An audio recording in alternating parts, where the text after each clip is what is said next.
My buddy Steve came all the way from Ohio to help me put a quarter panel on a Camaro because he heard there was beer. There's beer? Get the new quarter as tight as you can to the car so that when you sink the cutoff wheel through both pieces of metal, you'll have the exact same cut on the new quarter and the car. Yeah, so just making a copy. So the gap fits perfectly. So this is the way you do it. This is like not subjective. This is the actual way it's done. This is the correct way. So anybody that says it isn't the correct way is an idiot. That will not make any form of controversy at all. Yeah. Butt weld's the right way because you don't have a piece of metal on top of another piece of metal, especially in Florida where there's moisture and salt that can get in between those two pieces of metal. You can get alligators in there. You see the original car? Yeah. This is the new piece. See the difference in there's a 1/4 inch difference there. Yeah. New stuff isn't made right, just so everyone knows. Amen, brother. It's not gonna fit right, and that's an example of how it's, because this is all fitting perfectly. I mean, it's tight, it's perfect here, it's perfect around the wheel lip, everywhere else. I always thought a whole lot of this was just kind of like trying to make the best of what they gave you. That's pretty much all you're doing. Yeah.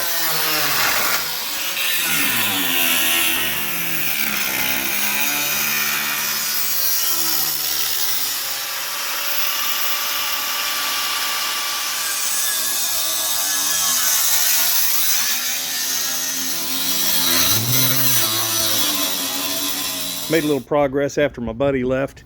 You'll notice this one place does not have any welds on it. That's because it did have welds and it kind of sucked it in a little bit. I got too much heat there, so I'm going to pull that back out and redo the welds. But the rest of it, it looks pretty close. And if you're wondering why there's paint on it, it's because we had a shower come through and I wanted to make sure it wasn't just raw metal the whole time. I found the bell housing I was looking for. This is exactly what's in my 31 Ford hot rod. This down here signifies that it's the truck style, which means that it can hold the bigger clutch, and it will also clear my 168 tooth flywheel. Back to the quarter panel, this was the spot where it was a little low.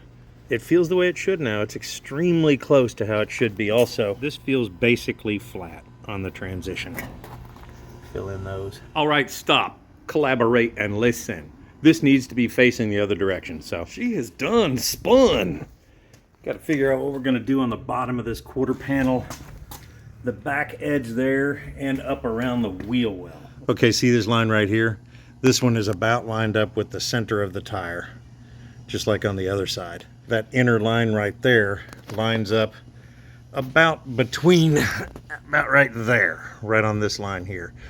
And I just kind of eyeballed it from the other side, so that's where I'm going to tack it in, step back, and see what it looks like. Yeah, I've been doing some grinding here. It looks like it's about ready to rain. We're in Florida's rainy season now. Just filling in the little holes. I put a backlight on it and did a little tap where I saw the light come through. Any of you guys lucky enough to have a paint booth right on top of your trash can? And the coolest part, when it's all done, I'll have a bell housing shaped outline on top of my trash can, which is cool. Also got a smoking deal at the swap meet over the weekend. $5 for both. By the way, these do not come with bolts, but a little hack I learned a long time ago. If you have the short header bolts, the ones that would be like, I don't know, on the ones that don't have a very thick flange, those will bolt right on there. I actually found another set of bolts that are not header bolts, but they are threaded to the top. They're the right length, so we're using those.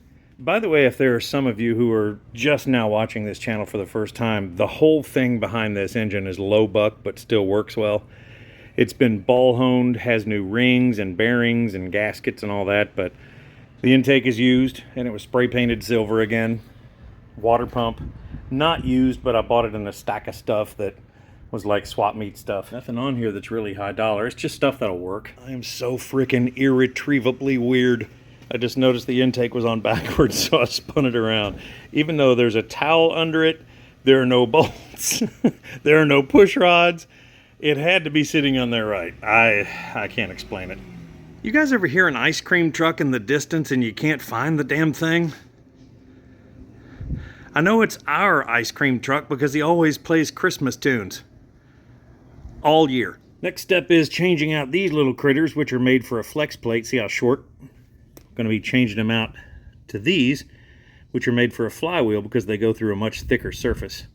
I need to find 6 in my bucket here. Yeah, that just saved me some gas and money going down to the parts store and buying those things. Here's my next project. Right there if you guys have an early Camaro, you know that on the Firewall there, if you're running HEI or a large cap distributor, you know it's very, very close. It's tucked up against it. So I'm gonna get in the car, see if there's a place that I can cut. Oh man. Man, I have no idea how I'm gonna do that. Guess I'll just have to beat it with a sledgehammer like the original plan. Now to retrieve the BFH. BFH.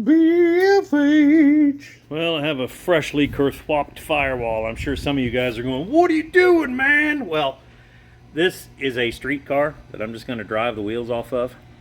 So I'm not terribly worried about that. I'd rather have it so it's a good car that works well, that's useful, than if it's some 100-point restoration. Time to do a little prep to the 454. I have my Z-bar stud there. What I have to do now is put the clutch pilot bearing in there. Have to put the flywheel on the back, put the bolts in, all that kind of stuff, red Loctite it. Let's get started. Some of you may not have seen how a clutch goes onto the back of a big block Chevy, kind of the same as a small block. See that area inside there, that opening, the smaller one? Well, this right here is called a clutch pilot bearing. It's made of a soft kind of metal, and I'm not exactly sure, kind of brass, copper, or something like that. But anyway, you'll notice one side is flat, or very close. The other side has a bit of a bevel to it. This is designed so the end of the transmission, the input shaft, can go right in the center of it. What we do is we drive this in there with just like a socket without beating the crap out of it too much, but we do want it to get firmly seated up into that cavity right there. She is home and I'm not lubing it yet, but it's just because I'm going to be putting the assembly grease all over the input shaft. And once it goes up in there, I'll probably stick a little bit of goo in there too. She's been hit with a wire wheel. Ran a straight edge across there, looks pretty good.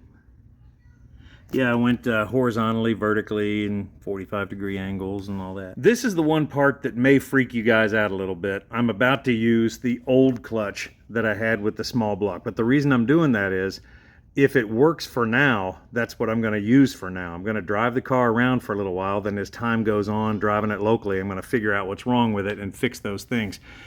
When I got the small block running in the Camaro, the clutch was totally fine. So we'll see how it goes behind this, at least for a while. Well, I'm out of daylight and I don't have lights in the carport yet. So see you in the morning.